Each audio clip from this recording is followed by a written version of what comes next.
ఎక్కడ చూసినా కూడా తెలంగాణలో ప్రభుత్వ పరిపాలన నడుస్తుందా, పోలీసు రాజ్యం నడుస్తుందా, పోలీసుల దౌర్జన్యం నడుస్తుందా అన్న వాతావరణమే కనిపిస్తుంది. ఎక్కడికక్కడ కూడా అనేక వర్గాల ప్రజలు తమ సమస్యల పరిష్కారం కావాలంటూ నిరసన వ్యక్తం చేస్తున్న సందర్భంలో పోలీసుల ప్రవర్తన వల్ల దౌర్జన్యం కూడా కనిపిస్తుంది. దీనికి సంబంధించి నిరసనలు వ్యక్తం చేస్తూనే ఉన్నారు. అనేక వర్గాల ప్రజలు ఇప్పుడు తీవ్ర అసంతృప్తితో ఉన్నారు. ఇక మరోవైపు చూసుకుంటే ప్రైవేటు టీచర్లపైన చేసిన వ్యాఖ్యలకు సంబంధించి కూడా వాళ్ళు కూడా భగ్గుమన్న పరిస్థితి కనిపిస్తుంది. ఇంకోవైపు రైతులు ఎరువులకు సంబంధించి కూడా అనేక చోట్ల దానికి సంబంధించి ఫ్రాడ్ జరుగుతున్నా కూడా దానికి సంబంధించి ఒక ఆడిట్ అనేది లేదు. ప్రభుత్వ పెద్దల హస్తము, అందులో అధికారుల హస్తం ఉందని కూడా వాళ్ళంతా చాలా క్లియర్గా అనుమానం వ్యక్తం చేస్తున్న పరిస్థితి కనిపిస్తుంది. ఇక మరోవైపు అసెంబ్లీ సెషన్స్ ఎట్లా జరిగినాయి అనే విషయాన్ని చూసుకుంటే ఎక్కడ చూసినా కూడా కేవలం వ్యక్తిగత దూషణలకు మాత్రమే పరిమితమైంది. ఇదే టార్గెటెడ్గా వాళ్ళంతా చేస్తూ పోయిండ్రు. కానీ గతంలో ఎన్నడూ ఇట్లా జరగలేదు. మంచి విషయాలు మాట్లాడిన ప్రతిపక్ష నేతల్ని అభినందించిన సందర్భం ఉంది. కేసీఆర్ హయాంలో అన్న చర్చ కూడా ప్రస్తుతం నడుస్తున్న పరిస్థితి కనిపిస్తుంది. మరోవైపు చూసుకుంటే 3 నెలల్లో కూడా ఎల్ఆర్ఎస్ పూర్తి చేస్తామంటూ కూడా మంత్రి కీలక వ్యాఖ్యలు చేశారు. చాలా అంశాలనే మనం మాట్లాడదాం. ఇవాళ మనతో పాటు చర్చలో జాయిన్ అవుతున్నారు బీఆర్ఎస్ నుంచి మన్నె కృష్ణ గారు, అదేవిధంగా అనలిస్ట్ శ్రీశ్రెడ్డి గారు. గుడ్ మార్నింగ్ అండి. కృష్ణ గారు, నిజంగా ఎక్కడ చూసినా కూడా రోడ్ల మీదకి రాని వర్గం లేదు, నిరసన తెలపని వర్గం లేదు, ధర్నా చేయని వర్గం లేదు, ఆగ్రహంతో లేని వర్గం లేదు. వాళ్ళంతా కూడా ఇట్లా వస్తున్న సందర్భంలో ఎక్కడ చూసినా తీవ్ర స్థాయిలో పోలీసుల దౌర్జన్యం, నిర్బంధం అనేది కనిపిస్తుంది. చిన్నగా ఒక విషయం మాట్లాడినా కూడా నిజంగా నిరసన వ్యక్తం చేసిన వాళ్ళు పక్కకి పోయిన వాళ్ళని, అట్లాంటి వాళ్ళని కూడా వదలని పరిస్థితి కనిపిస్తుంది. ఏం జరుగుతుంది తెలంగాణలో అనే ఒక ప్రశ్న అయితే ఇప్పుడు తలెత్తుతుంది. ఏమంటారు? ఇచ్చిన హామీలు నిలబెట్టుకోలేకపోతున్నారు, కనీసం వాటిని నిలబడి మాట్లాడలేకపోతున్నారు. అది అసెంబ్లీలోనైనా కూడా బయట అయినా కూడా. దానికోసం ఇవాళ ఏం చేస్తున్నారు అయితే నేమ్ కాలింగ్. అంటే వాళ్ళు అసలు ఇప్పుడు నిరుద్యోగ యువత ఉన్నారు, వాళ్ళు దీక్షలు చేపడితే లేదు అసలు వీళ్ళు పోటీ పరీక్షల్లో అప్లై కూడా చేయలేదు అని వాళ్ళని తీసి పడేసేటట్టు. వాళ్ళ కోసం ఎవరైనా ప్రతిపక్షాలు వాళ్ళు మాట్లాడినప్పుడు వీళ్ళు రాజకీయాల కోసం మాట్లాడుతున్నారు అనేది. మీడియా వాళ్ళు ఏదైనా రిపోర్ట్ చేసినా కూడా ఎవరో రాస్తే అది నిజం ఎట్లయితుంది? ఎవరిని నమ్మాలి? ధర్నా చేస్తున్న వాళ్ళను నమ్మొద్దంట, ప్రతిపక్షాలు వాళ్ళ కోసం మాట్లాడుతున్నారంటే నమ్మొద్దంట, రాస్తున్న మీడియా కథనాలను కూడా నమ్మొద్దంట. ప్రతి ఒక్క దానికి ఉదాహరణ ఉన్నది.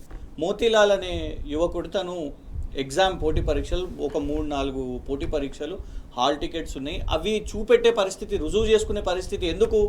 సీఎం రేవంత్ రెడ్డి ఎవరో కూడా కాదు, ముఖ్యమంత్రి నిలబడి ఆ ధర్నా చేస్తున్న వ్యక్తి అసలు ఆయన ఏ పోటీ పరీక్షల్లో కనీసం హాజరు కాలేదు, అప్లై కూడా చేసుకోలేదు అని అన్నారు. ఎందుకు?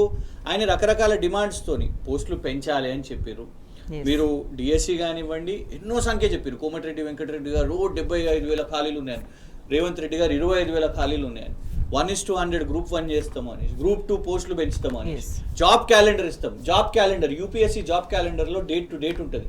వీళ్ళే అన్నారు యూపీఎస్సీ తరహాలో జాబ్ క్యాలెండర్ ఇస్తాము అని రాహుల్ గాంధీని తీసుకొని వచ్చి మరీ హామీ ఇప్పించారు. ఏమైంది? ఒక డేటు లేదు, ఒక పోస్టు చెప్తలేదు, ఉట్టిగానే ఒక ఫ్రాడ్ క్యాలెండర్ అనౌన్స్ చేశారు. అది పక్కన పెడితే ప్రతిపక్షాలు మాట్లాడుతుంటే ప్రతిపక్షాల మీద దాడులు చేయడం, వాళ్ళ మీద కేసులు వేయడం.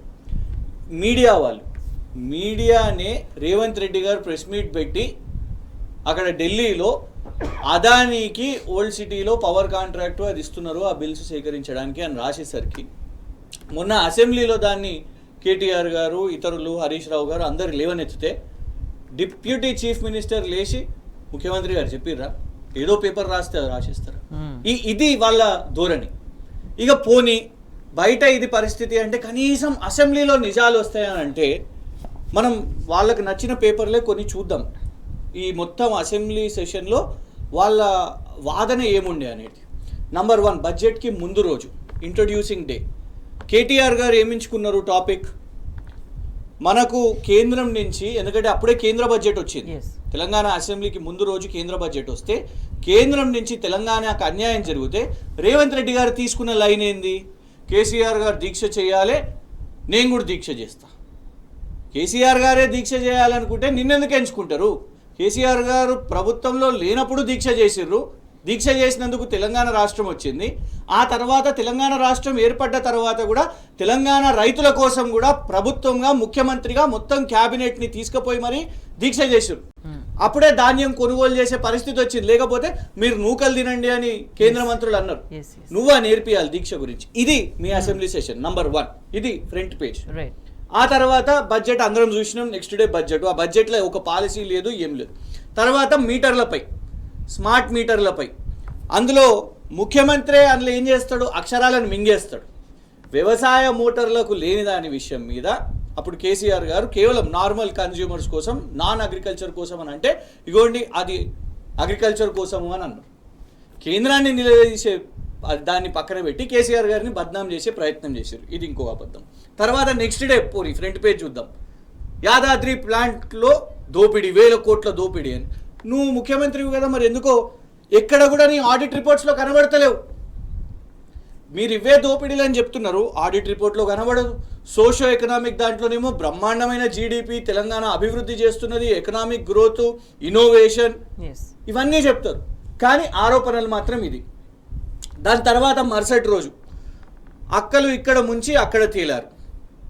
మధ్యలో ఒక రోజైతే లేకుండే, ఏది రాత్రి 3 గంటల వరకు హరీష్ రావు గారు 1:30కి, కేటీఆర్ గారు 2:30కి, వీళ్ళు అసెంబ్లీ సమావేశాలు ఉంటే రేవంత్ రెడ్డి గారు లేకుండే. పుసుక్కని నేను అది ట్వీట్ చేసినానన్న, పోయి నిద్రపోయారు అని పోలీస్ కేసు దాని మీద. దాని మరుసటి దినమేమో సవితా ఇంద్రారెడ్డి గారిని, సునీత లక్ష్మారెడ్డి గారిని, మహిళలను టార్గెట్ చేయడం. ఇది అసెంబ్లీని ఎందుకు ఎంచుకున్నావు నువ్వు? అయిపోయాయి, అసెంబ్లీ సెషన్ ఖతం. నీ గ్యారంటీల సంగతి ఎక్కడ కూడా కనబడలేదు కదా. ఎక్కడ ఒక ఫ్రంట్ పేజీలో ఈ గ్యారంటీ తీసుకొని వస్తాము, మేము ఆ గ్యారంటీలు ఇచ్చినాము, నిరుద్యోగ భృతి అని చెప్పినాము. అదే సమయంలో అసెంబ్లీ బయట ఆందోళన చేస్తున్న వాళ్ళ మీద కూడా చాలా దౌర్జన్యంగా వ్యవహరించారు. అబ్సల్యూట్లీ. ఇప్పుడు జాబ్ క్యాలెండర్ ఈయననే అన్నాడు, ప్రతి ఒక్క వేకెన్సీ అన్ని కనుక్కుంటున్నాం, అన్ని తీసుకొని వస్తున్నాం, అసెంబ్లీలో అనౌన్స్ చేస్తామని. అసెంబ్లీలో నిలబడి ఎందుకు చేయలేకపోయినావు నువ్వు? వీళ్ళు నిలదీస్తారనా? ప్రతిపక్షాల వాళ్ళు ఎక్కడని అసెంబ్లీలో డేట్స్ ఎక్కడున్నాయి, జాబ్ క్యాలెండర్లో డేట్స్ ఎక్కడ ఉన్నాయి, స్పెసిఫిక్ వేకెన్సీస్ ఎన్ని ఉన్నాయి అని నిలదీస్తారు. కాబట్టి నువ్వు దొడ్డిదారిన ఇమీడియట్గా అనౌన్స్ చేసేసి అమెరికాకు పరారైపోయాను. పోనీ ఇవాళ మేం కాదు అనేది, ఇగోండి వాళ్ళ చిలక పలుకులు రాసే వాళ్ళ ఫేవరెట్ పేపర్ ఇది. గ్రాఫ్ తగ్గుతోందా అంటే కాంగ్రెస్ ప్రభుత్వం గ్రాఫ్ తగ్గుతోందని వాళ్ళ ఆంధ్రజ్యోతిలోనే వచ్చింది, ఒప్పుకుందాం 100%. కానీ ఇందులో చాలా డేంజరస్ థింగ్ ఇంకోటి ఏం తెలుసా? అందరికీ తెలుసు, రేవంత్ రెడ్డి గారికి ఇంకా వారి బాస్కి కూడా ఇది చాలా ప్రియమైన పేపర్. ఇందులో ఏమని రాసిండ్రు? కాంగ్రెస్ గ్రాఫ్ తగ్గుతోంది, కానీ దీనికి కారణం రేవంత్ రెడ్డి గారు కాదు, ఇద్దరు. ఒకటి హైకమాండ్, ఇంకొకటి మంత్రులు. హైకమాండ్ జోక్యం వల్లనే ఇవాళ పడిపోతుంది, వాళ్ళు నిర్ణయం రేవంత్ రెడ్డిని తీసుకొనిస్తలేరు. అండ్ మంత్రులు అందరూ కూడా, సీనియర్ మంత్రులు అందరూ కూడా వాళ్ళు నెగిటివ్ చేస్తున్నారు కాబట్టి గ్రాఫ్ పడిపోతుంది. అంటే వాళ్ళ మీద సొంతంగా రాపిచ్చింది ఇది రేవంత్ రెడ్డి ప్లాంటెడ్ ఆర్టికల్. దీని మీద రాహుల్ గాంధీ గారు సమాధానం చెప్పాల్సిన అవసరం ఉన్నది. ఇవాళ ఎట్లా నువ్వేమో నరేంద్ర మోదీ గారిని బడాబాయ్ అంటావు, రాహుల్ గాంధీ ఏమో అదానీ మీద దేశం మొత్తం కొట్లాడుతుంటే నువ్వు అదానీని తీసుకొని వస్తావు. ఇలా అర్థమవుతున్నది కదా, బడాబాయి అదానీ, మళ్ళా కాంగ్రెస్ అధిష్టానందే జోక్యం అవుతున్నది, మంత్రులే ఖరాబ్ చేస్తున్నారు. అంటే రేవంత్ రెడ్డి గారు దారెటు వైపు? దీని మీద కాంగ్రెస్ పెద్దలు ఆలోచించాలి, కాంగ్రెస్ మంత్రులు ఆలోచించాలి, పాత కాంగ్రెస్ వాళ్ళందరూ ఆలోచించాల్సిన అవసరం ఉన్నది, రేవంత్ రెడ్డి గారు ఏం చేస్తున్నారు అనేది. సో ఇలా గ్యారంటీలు పోయినాయి, హామీలు పోయినాయి, ఆ పాలన పోయింది. అందుకే ఇవాళ రైతులు కానివ్వండి, రైతుల విషయం మీద రుణమాఫీ అండి, నిన్న మేము చాలా సోషల్ మీడియాలో చూస్తుంటాం కదా, ఈయననేమో 1,00,000 అయిపోయింది అంటాడు, 1,50,000 అయిపోయింది అంటాడు. ఒక కాంగ్రెస్ కార్యకర్త పెట్టిండన్న 80,000 కూడా నాకు కాలేదు అని ఒక కాంగ్రెస్ ఎమ్మెల్సీకి ఆయన ట్వీట్ చేస్తున్నారు. అంటే ఎక్కడ కూడా హామీల అమలుకు సంబంధించి శ్రీశైల్ రెడ్డి గారు పూర్తిగా అమలు జరగలేదు కాబట్టి వాళ్ళు రోడ్ల మీదకి వస్తున్నారు, హామీలు అమలు జరగలేదు కాబట్టి. సో అంటే ఒకవైపు ప్రభుత్వం మాటలు చూస్తే ఇట్లా ఉన్నాయి, అడిగితేనేమో చేతలు చూస్తే ఇట్లా దౌర్జన్యం చేస్తున్నారు. మరి ఇప్పుడు ప్రజలు ఏం చేయాలన్న ఒక ప్రశ్న కూడా వాళ్ళకి వస్తుంది. ఎట్లా ఫర్దర్ ఎట్లా ఉంటుంది లైఫ్ అనే దానికి సంబంధించి? ఇప్పుడు పోలీసు రాజ్యంకి సంబంధించి ప్రత్యక్షంగా బాధితుడు పక్కనున్న క్రిషాంక్ అనే ఆయన మీద ఆయన ఏం చేసిండు? ఆయన ఈ గవర్నమెంట్ ఏం చేస్తుంది, ఎట్లా వీళ్ళు హామీలు నుంచి తప్పుకుంటున్నారు, అడిగిన వాళ్ళని ఏం చేస్తున్నారు అనేది ఆధారాల సహితంగా గణాంకాలతో సహా పోస్టులు పెడతారు క్రిషాంక్. దాన్ని తీసుకుపోయి ఆయనని కేసులు వేయడం, జైలుకి పంపించడం, ఇట్లాంటివన్నీ చేస్తున్నారు. ఈరోజు ఇంతకుముందు క్రిషాంక్ అన్న చెప్పినట్టుగా ఆయన ఆంధ్రజ్యోతిని ఉటంకించారు కదా, దాంట్లో రాస్తూనే ఆయన ఏమంటున్నాడు, రాధాకృష్ణ, ఇదివరకు ఎన్నడూ లేనంత స్వేచ్ఛా వాయువులు తెలంగాణలో వీస్తున్నాయని రాస్తున్నారు. మీడియా కూడా ఏమైపోయిందంటే స్వేచ్ఛ గారు పూర్తిగా ప్యాకేజీల పరంగా మారిపోయి రాస్తున్నారు. వాళ్ళు ఎన్నడూ లేనంత స్వేచ్ఛా వాయువులు వీస్తుంటే ఇట్లా ఎందుకు ఉంటుంది పరిస్థితి? అందరినీ ముఖ్యమంత్రి శాసనసభలో అని లేదు, బయట అని లేదు, ఏ వేదిక అని కూడా ఆయనకు ఒక సోయి లేదు. ఇష్టం వచ్చినట్టుగా మాట్లాడడం. నిన్న ప్రైవేట్ టీచర్లని అన్నాడు, డిగ్రీ ఫెయిల్ అయిన వాళ్ళు పాఠాలు చెప్తున్నారని, పరీక్షలు రాయని వాళ్ళు ధర్నాలు చేస్తున్నారు అంటాడు. ఇది ఎందుకు అంటే ఆయన ఆల్రెడీ ఒక డిఫెన్స్లో పడిపోయినాడు. ఆయనకు అర్థమైపోయింది. స్వయంగా ఆంధ్రజ్యోతి రాధాకృష్ణ చెప్పినట్టుగా గ్రాఫ్ తగ్గిపోతా ఉన్నది కాంగ్రెస్ ప్రభుత్వాన్ని. అంటే ఇట్లా వ్యాఖ్యలు చేసినప్పుడు వాళ్ళు దాన్ని రిసీవ్ చేసుకోలేక నిరసనలకు దిగుతారు, ఒక కాలయాపన జరిగిపోతుంది అనే చర్చ కూడా నడుస్తుంది. తప్పకుండా దాన్ని అప్పుడు మనము పోలీసులతో అణిచివేసేసేయచ్చు, ఎట్లాగూ మనకు బాగా బజాయించే మీడియా ఉంది కదని రేవంత్ రెడ్డి అనుకుంటున్నారు. కానీ ఆయన గమనించాల్సింది ఏంటంటే, రాహుల్ గాంధీ అందరికన్నా ముఖ్యంగా గమనించాల్సింది ఏంటంటే, ఈ నియంతృత్వం అనేది తెలంగాణలో నడవదు, ఎప్పుడూ నడవలేదు. కాబట్టే తెలంగాణ 69 నుంచి మొదలు పెడితే, కొట్లాటలు మొదలు పెడితే స్వరాష్ట్రం వచ్చింది. వచ్చిన తర్వాత 10 సంవత్సరాలు చాలా బాగా ఉన్నది తెలంగాణ. ఇప్పుడు మళ్ళీ ఈ పోలీసు రాజ్యం, ఈ నియంతృత్వం కాంగ్రెస్ పార్టీ తీసుకొచ్చింది. కాంగ్రెస్ పార్టీ చాలా త్వరగా వాళ్ళు ఇచ్చిన హామీలు అమలు చేయలేక, వాళ్ళ అలవిగాలిన హామీలు ఇచ్చి పోనీ వాళ్ళకి సంపద పెంచుదాము, వనరులు సృష్టిస్తాము అని మన సోయి కానీ, ఏమైనా తెలివి కానీ, ఒక విజన్ కానీ ఏమైనా ఉన్నదా? ఈరోజు మీరు గవర్నమెంట్లో చూడండి, ఈ గవర్నమెంట్కి ఒక పాలసీ మ్యాటర్స్ మీద సలహాలు ఇచ్చేవాళ్ళు, సూచనలు ఇచ్చేవాళ్ళు ఎవ్వరూ లేరు. వాళ్ళ సలహాదారులంతా పొలిటికల్. అది వాళ్ళు ఎవరిని గుంజాలి, ఎవరిని ముంచాలి, ఎవరి మీద కథనాలు రాయించాలి, తెలంగాణ అభివృద్ధి కావాలంటే ఏం చేయాలనే దానికి సంబంధించి ఒక విజన్ లేదు. There is no policy at all, zero.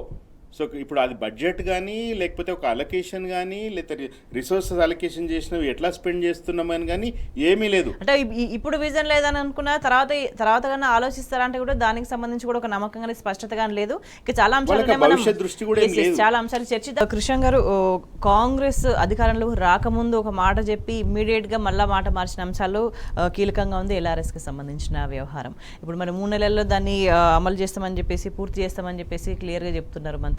ఏమంటారు దీనికి సంబంధించి? కరెక్షన్ ఒక్క మాట కాదు, అట్లా 100 మాటలు కథలు చెప్పి అన్నీ కూడా యూటర్న్ చేసారు. ఫస్ట్ ఆ కంచెల నుంచి, వాళ్ళు వేసిన కంచెల నుంచే డే 1 నుంచే అబద్ధాలు. కంచెలు తెంచేసినాము అని అన్నారు. ఆ వేసిన కంచెలే మీరు. సరే, coming to the point, LRS గురించి ఇగోండి, ఇందులో స్టేట్మెంట్ అండి 2020 నుంచే పట్టి విక్రమార్క గారు, రకరకాల ఉత్తమ్ కుమార్ రెడ్డి గారు, ఏంటిది, Congress asks people not to pay LRS fee, assures to do it free in future. ఇది వాళ్ళ స్టేట్మెంట్. హిందూ పత్రికలో కేసు వేసుకుంటే పోయి హిందూ పత్రిక మీద వేసుకోవడం కేసు.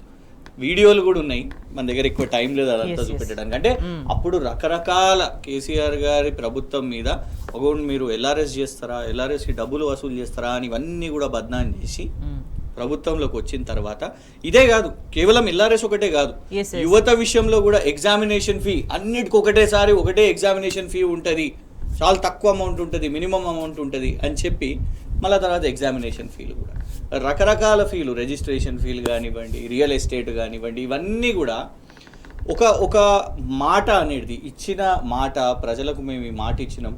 ఇంకొకటి అది ఏంటది, మొన్న పార్లమెంట్లో ఒక ఎంపీ లిస్ట్ నిలబడతాడు, మనం లాస్ట్ టైం కూడా డిస్కస్ చేసినాం. ఒక్క 1 స్టాండింగ్లోనే ఏకదాటిలో రుణమాఫీ చేసేసినాం, 2 లక్షల రుణమాఫీ అయిపోయింది అని దేశం మొత్తంలో ప్రధానమంత్రికి, స్పీకర్ గారికి, దేశంలో ఉన్న అన్ని ఎంపీలకు కూడా తెలంగాణ రాష్ట్రంలో ఒకటే ఫేజ్లో మొత్తం 2 లక్షల రుణమాఫీ చేసినామని. తెలంగాణ రైతులకైతే తెలుసు కదా, 1 లక్ష లోపు అయితలేదు, 1.5 లక్ష లోపు అయితలేదు. అందరు పోయి అడుగుతున్నారు, ఏఓలను కలుస్తున్నారు, అధికారులను కలుస్తున్నారు. సో ఈవెన్ రైతు బంధు, రైతు భరోసా విషయం మీద రుణమాఫీ డిసెంబర్ 9th చేస్తామని అన్నారు. కాలం గడిచిపోయింది. రైతు భరోసా జూన్ వరకు ఇచ్చేసేయాలి. రైతు బంధు కేసీఆర్ గారి ప్రభుత్వంలో ముందే ప్రణాళిక పెట్టుకొని, ఇవాళ మనం ఆగస్టు ఎంటర్ కూడా అయిపోయినాం, ఇప్పటికీ ఇయ్యలేని పరిస్థితి. దానికి పంగనామా పెట్టేసారు రకరకాల పథకాలకు కూడా. సో ఒక కార్పొరేట్ స్ట్రాటజీస్ని పెట్టుకొని వచ్చిన ప్రభుత్వం సునీల్ కనుగోలు అనే వ్యక్తికి 500 కోట్లు ఇచ్చి సోషల్ మీడియాలో బూటకపు ప్రచారాలు చేసుకొని గ్రౌండ్ మీద కూడా ఒకటే టార్గెట్, కేసీఆర్ గారి ప్రభుత్వం మీద బురద జల్లాలి, అప్పుడు చేసిన అన్ని కూడా వాటి మీద బురద జల్లాలి, అబద్ధాలు చెప్పాలి అని చెప్పి అబద్ధాల పునాదుల మీద వచ్చిన ప్రభుత్వం ఎంతసేపు నిలబడుతుంది? నిలబడలేదు. సో ఇవాళ ప్రజలకు అర్థమైపోతున్నది, తెలిసిపోతున్నది. కానీ అల్టిమేట్ గా సఫర్ అవుతున్నది ప్రజలు. ఆ సఫరింగ్ కనబడుతున్నది కాబట్టి మీకు రోడ్ల మీద వస్తున్నారు. ఇలా యువత చూడండి, మీరు చెప్పిన ప్రజాభవనే కదా కేసీఆర్ గారు కట్టించిన భవను ప్రజల కోసము, రాష్ట్ర ప్రభుత్వం కోసం. ఇవాళ అక్కడ ఉన్న యువతను ఎందుకు కలవలేకపోతున్నారు చెప్పండి మరి. ఓ ప్రజాభవన్ ఫస్ట్ డే ఎంత పెద్ద స్టంట్ చేసారు స్వేచ్ఛ గారు, రండి లోపటి రండి అని అందరినీ తిప్పారు. ఇవాళ ఎందుకో లోపలికి రాణిస్తలేరు. మరి అప్లికేషన్లు అవి ఎక్కడ పోతున్నాయి ఏందనేది కూడా దానికి ఒక ప్రజాభవన్ అప్లికేషన్ల గురించి తెలియదు, ప్రజాపాలన అప్లికేషన్ల గురించి అయితే అస్సలకే తెలియదు. కోట్ల ప్రజలను అందరినీ పడండి, అందరు అప్లికేషన్లు పెట్టండి అని చెప్పారు. రకరకాల కోట్ల మంది వచ్చి అప్లికేషన్స్ పెట్టారు. ఏమైనా అప్లికేషన్స్తో చెప్పండి. ఒక్క పాలసీ మనకు, అందుకే బడ్జెట్ విషయం మీద వాళ్ళని అడుగుతున్నాం కదా, ఒక పాలసీ చెప్పండి మీది అంటే ఒక్క పాలసీ లేదు. కానీ అదే కేసీఆర్ గారు ప్రభుత్వంలో ఉన్నప్పుడు బడ్జెట్కి ఒక కొత్త స్కీమ్ కనబడుతుండే ప్రతిసారి. రైతు బంధు దేశంలో మొదట మనం వినలేదు, కొత్త scheme, that is called a policy. Mission Bhagiratha, ఇంటింటికి నల్ల నీళ్లు రావాలి, that is called a policy. పెద్దవాళ్లకు ఇబ్బంది అవుతున్నది, కంటి చూపుకు కూడా ఖర్చు కావద్దు, కంటి వెలుగు అనే స్కీమ్ తీసుకొని వద్దాం, that is called a policy. స్కూళ్ళ మీద ఫోకస్ చేయాలి, ఎడ్యుకేషన్ మీద మనం చేయలేకపోయినాం, దశాబ్దాల నుంచి వెనుకబడి ఉన్నాయి, కొత్త స్కూల్స్ నిర్మాణం చేసుకుందాం, Manabadi scheme, that is called a policy. Rythu Bima, insurance, ప్రతి ఒక్క కుటుంబానికి ఏదైతే రైతులు చనిపోయినప్పుడు ఆపద అవుతుంది అని అన్నప్పుడు ఏ రకంగా చనిపోయినా కూడా, బీట్ యాక్సిడెంట్, ఏ రకంగా కూడా వాళ్ళకు Rythu Bima, that is called a policy. Dalitha Bandhu, ఉట్టిగానే డబ్బులు ఇచ్చేసేయొద్దు, ఉట్టిగానే ఉచితం అని హామీలు ఇచ్చేయొద్దు, ఒక యూనిట్ పెట్టాలి, వాళ్ళను వ్యాపారవేత్తలుగా చేయాలి, that is called a policy. ఇట్లా ఒక పాలసీస్ తీసుకొని వచ్చిన ప్రభుత్వం ఇవాళ ఏం చేస్తున్నారు చెప్పండి మీరు. ఏమన్నా అంటే మేము ఉచిత బస్సు స్కీమ్ తీసుకొని వచ్చినాం, గది ఒకటే చెప్పుకునే పరిస్థితి. ఆర్టీసీ నష్టాల్లో ఉన్నది, మహిళలు చాలా మంది చెప్తున్నారు. దానికి సంబంధించి కూడా మాట్లాడితే బస్సులు పెంచితే ఆటోలకి ఏం కావాలని అంత లంకెపెట్టి మాట్లాడిన పరిస్థితి కూడా ఉంది అసెంబ్లీలో. అదే కదా, ఇప్పుడు ఆటోల విషయం మీద కూడా వాళ్ళే మేనిఫెస్టోలో పెట్టారు, మేము 12,000 రూపాయలు ఇస్తాము అనేసి చెప్పారు. 10,000-12,000 ఏదో చెప్పారు. ఎన్ని సంవత్సరాలకు ఒకసారి ఇస్తారు? 5 సంవత్సరాలకు ఒక్కసారి ఆ 10-12,000. బస్ లో ట్రావెల్ చేయ వాళ్ళకి సేఫ్టీ ఎన్ష్యూర్ చేయాల్సిందే గవర్నమెంట్. మరి ఆటో డ్రైవర్లు కూడా వాళ్ళకి ఓటేసిన వాళ్ళే కదా, మరి వాళ్ళని చూడాల్సింది కూడా ప్రభుత్వమే. ఒక అక్క మాట్లాడింది, చాలా గొప్పగా మాట్లాడింది. ఆమె ఏం చెప్పిందంటే, కట్టే డబ్బులు కూడా మగవాళ్ళు కూడా మన కుటుంబ సభ్యులే, వాళ్ళు కొట్లాడుతున్నారు సీటు కోసము, వాళ్ళకి సీట్ వస్తలేదు, వాళ్ళు డబ్బులు కడుతున్నారు, వాళ్ళు మన కుటుంబ సభ్యులే. ఉచితంగా వస్తుంది అని అన్నప్పుడు ఆ కట్టే మిగతా డబ్బులు కూడా ఆ కుటుంబ సభ్యుల్లో ఉన్న వాళ్ళనే. కానీ ఇక్కడ ఏం చేసింది కాంగ్రెస్ ప్రభుత్వం, ఇద్దరిని సపరేట్ చేసి చూద్దాం, ఒకటే ఫ్యామిలీలో మగవాళ్ళని సపరేట్ గా చూద్దాం, ఆడవాళ్ళని సపరేట్ గా చూద్దాం అనేది. కేసీఆర్ గారి ప్రభుత్వంలో అట్లాంటివి లేకుండే కదా, ఇట్లా సపరేట్ చేసి స్టేట్ లో జెండర్ బయస్ గా ఇది చేయాలి, పంచాయతీ తీసుకొని రావాలని అయితే చేయలేదు. ఏంటంటే శ్రీశైల్ గారు మెల్లగా ప్రజలు రియలైజ్ అవుతూ వస్తున్నారు. అంటే రియాలిటీలో ఒకటి ఉంటుంది కానీ ప్రభుత్వం చెప్పేది, అఫీషియల్ గా చెప్పే అంశాలు చాలా భిన్నంగా ఉంటున్నాయి, వాస్తవానికి చాలా దూరంగా ఉంటున్నాయి. అంటే ఇది ఎంతవరకు వర్కౌట్ అవుతుంది అనుకుంటున్నారు? ఇప్పుడు వర్కౌట్ కాదు స్వేచ్ఛ గారు. ఇప్పుడు వీళ్ళు ఈ ఎల్ఆర్ఎస్ తీసుకుంటే ఎల్ఆర్ఎస్, బీఆర్ఎస్, టీఆర్ఎస్ అని ఆ రోజు హెకిల్ చేసిరు, టీఆర్ఎస్ పార్టీని హెకిల్ చేసి మేము మొత్తం అది తీసేస్తామన్నారు. అట్లాగే 200 యూనిట్స్ వరకు కూడా అసలు మీరు కట్టొద్దు, మేము వచ్చిన తర్వాత మొత్తం మాఫ్ చేస్తామన్నారు. ప్రతి స్కీమ్ కూడా ఈరోజు ఎత్తేయడమే కార్యక్రమంగా పెట్టుకున్నారు. చివరికి ఎంత నీచం అంటే, స్కూల్ పిల్లల కోసము బ్రేక్ఫాస్ట్ పాలసీ తీసుకొచ్చిన సీఎం బ్రేక్ఫాస్ట్ దాన్ని కూడా ఎత్తేసారు, పైసలు లేవు.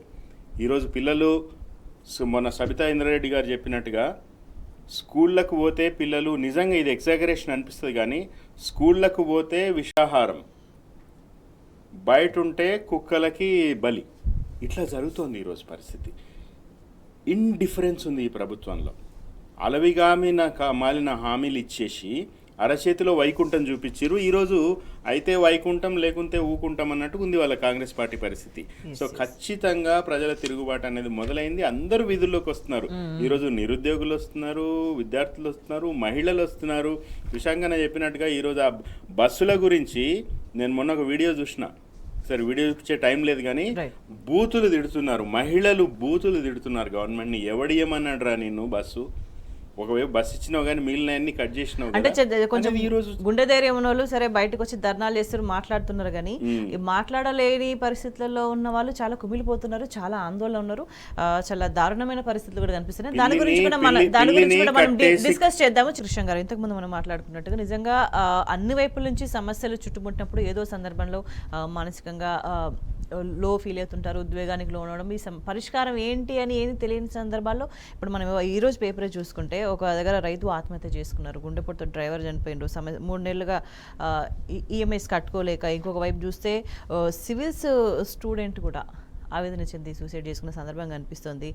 అంతా నెగిటివిటీ కనిపిస్తుంది అనే ఉద్యోగం రాదేమో అని ఆందోళన. అంటే వీటన్నిటికి కూడా ఒక పరిష్కారం లేదేమో, వీటికి పరిష్కారం ఉండదేమో, జీవితం ఏంటి అనే ఒక నిరాశకు లోనైతున్న దారుణమైన పరిస్థితి కనిపిస్తుంది. అంటే ఇది నిజంగా ఆందోళనకరమైన సిచ్యువేషన్. యూత్ ఇట్లా ఆత్మహత్యలకు పాల్పడడం అనేది దానికి సంబంధించి ఏమంటారు? ఒక ప్రభుత్వమే ప్రొవోకేటివ్ స్టేట్మెంట్స్ ఇస్తే ఇక వాళ్ళకి ఎటువైపు కూడా ఒక దారి కనబడదు. మీరు గమనించండి, చేనేతలు మనం గతంలో ఫ్రంట్ పేజీలలో అంటే 2014 కంటే ముందు తెలంగాణ రాష్ట్రంలో చేనేతల ఆత్మహత్యలు ఎట్లా జరిగినాయో మనకు తెలుసు. ఆ తర్వాత ఫోకస్డ్గా అదే ప్రాంతం నుంచి మనము టెక్స్టైల్ మినిస్టర్ కేటీఆర్ గారిని పెట్టుకోవడం, ఆయన ఒక బ్రాండ్ అంబాసిడర్గా దాన్ని సీరియస్గా తీసుకొని ఒక డిక్టేట్ లాగా ప్రభుత్వ అధికారులు కానివ్వండి, నాయకులు, ఎందుకంటే ఫస్ట్ ఎప్పుడైనా రోల్ మోడల్గా ఉండాలంటే కింద వాళ్ళని కాదు, పైన మనం ఉంటేనే మొత్తం రాష్ట్రం అంతా కూడా దాన్ని ఇంప్లిమెంట్ చేస్తుంది. అంత సీరియస్గా తీసుకొని మనం చేసినాము, ఒక ప్రయత్నాలు చేసినాం, టెక్స్టైల్ పార్కులు పెట్టినాము, ఉపాధి కల్పించినాము, పండుగలకు ఆర్డర్స్ ఇచ్చినాము, ఇవన్నీ కూడా చేసినాం. కానీ దాని తర్వాత ఇవాళ ఒక అధికారంలో ఉన్న పార్టీ నుంచే నాయకుడు మీరు చేనేత వస్త్రాల వృత్తిని వదిలేసుకొని కాండంలో అమ్మండి అని అంటే వాళ్ళని ప్రొవోక్ చేసినట్టు కాదా, వాళ్ళని ఇబ్బంది పెట్టినట్టు కాదా? అందుకే ఆత్మహత్య.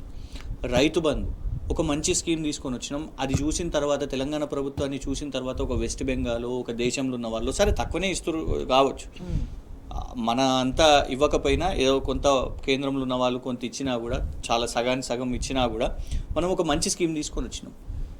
అది సరిగ్గా ఇంప్లిమెంట్ మీరు చేస్తలేరు అని మాట్లాడినప్పుడు రైతు బంధు వస్తలేదు అంటే చెప్పుతో కొడతాం అని ఒక మంత్రి అంటే అప్పుడు ఇవే జరుగుతాయి. చాలా అవమానకరమైన మాటలు. అంటే అట్లా సహించలేని, యూజువల్గా మనం చాలా అవార్డెడ్ మూవీస్లో, డాక్యుమెంటరీస్లో ఇట్లా గమనిస్తుంటాం ఎటువంటి పరిస్థితులు దారితీసినాయనే ఒక ఫ్యాక్ట్ చెకింగ్ చేసుకునే సందర్భాల్లో నిజంగా ఇవి చాలా ఎవరు కూడా తీసుకోలేనివి. అదే కదా ఇవాళ ఇప్పుడు కేసీఆర్ గారిని అంటారు, కేసీఆర్ గారు ఇదని లేదా అదని లేదా, రాజకీయ నాయకులను అన్నాడు, తెలంగాణ రాష్ట్రం కోసం అడ్డం పడుతుంటే తీవ్రంగా తిట్టిండు. బరాబర్ తెలంగాణ రాష్ట్రం కోసం ఉద్యమంలోనే కాదు ఇప్పుడు కూడా మీకు మెదడు లేక మీరు కేంద్రాన్ని నిలదీస్తలేరా అని అంటే తప్పులేదు. కానీ మీరు రైతులను తిడితే ఏమొస్తుంది చెప్పండి? రైతులను చెప్పుతో కొడతామంటేనే, లేకుంటే చేనేతలను కాండంలో అమ్ముకోండి అని, లేకుంటే జర్నలిస్టులను లోపల ఒక 2-3 నేస్తే చక్కగా అవుతారు, ఇట్లా మాట్లాడిరా? ఇది ఇవాళ ప్రభుత్వం మాట్లాడుతున్న పరిస్థితి. సో అది ప్రొవోక్ చేస్తున్నది. ఇంకా మీరు సొల్యూషన్స్ వెతకండి. యువత ఇవాళ వాళ్ళు ఆయన ఏం పోటీ పరీక్షనే రాయలేదు, ఆయన ఇక్కడ యువతనా? వాళ్ళు ధర్నాలు ఏం చేస్తున్నారు, ఎందుకు చేస్తున్నారు? గిట్లా మాట్లాడుతున్నావు. నువ్వు మీడియాని అంటున్నావు, నువ్వు యూత్ని, అన్ఎంప్లాయిడ్ యూత్ని అంటున్నావు, నువ్వు రైతులను అంటున్నావు. ఇవాళ ప్రతి ఒక్కళ్ళను మాట్లాడుతున్నా. టీచర్లను మొన్న వచ్చింది కదా, ఆడియో వచ్చింది కదా, దాని గురించి సపోర్ట్ చేయలేదు.